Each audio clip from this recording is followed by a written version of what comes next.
Les éditions Thelème présentent un enregistrement intégral de La saga Filles d'Irlande, tome 3, Les dernières heures des Devril, de Santa Montefiore, lu par Jacqueline Bersès. Maggie O'Leary.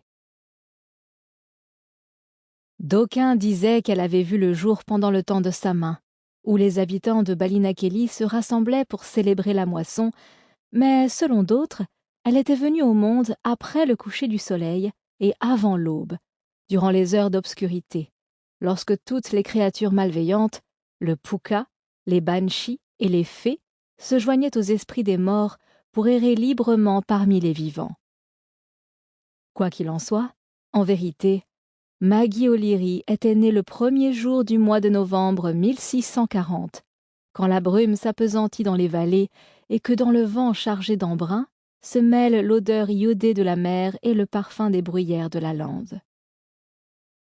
Cette nuit-là, l'agitation régnait à la ferme O'Leary. Les vaches meuglaient et frappaient le sol de leurs sabots, les chevaux renâclaient nerveusement et secouaient leurs crinières. Des corbeaux d'un noir d'encre se rassemblaient sur le toit du corps de ferme où Orla O'Leary faisait les 100 pas dans sa chambre, les mains sur les reins, anticipant la venue imminente de son 6e enfant avec plus d'appréhension que d'habitude. Elle gémissait, aussi fébrile que les bêtes, en proie aux douleurs de l'accouchement, alors que ses 5 premiers enfants étaient nés facilement et rapidement.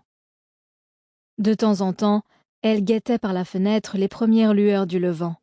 Elle espérait que son bébé attendrait le jour de tous les saints et n'arriverait pas pendant ces heures sombres, hantées. À quelques pas de là, les enfants d'Orla festoyaient avec le reste de la communauté dans une vaste grange au cœur du village. Les portes et les fenêtres de toutes les demeures avaient été ouvertes pour que les ghouls et les esprits bienveillants puissent aller et venir à leur guise. Les âtres étaient froids, mais au dehors, la lueur dorée des feux de joie réchauffait l'air rendu glacial par la présence des êtres malveillants qui s'adonnaient à toutes sortes de maléfices dans les ténèbres. Ce n'était pas une nuit pour naître que la nuit où Maggie vint au monde.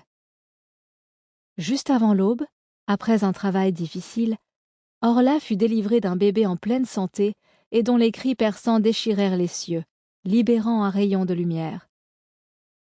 Mais avec la naissance de cette nouvelle vie, vint la mort d'une vie plus ancienne. Orla fut emportée dans l'au-delà, après avoir faiblement murmuré au bébé lové dans ses bras. Sample complete. Ready to continue?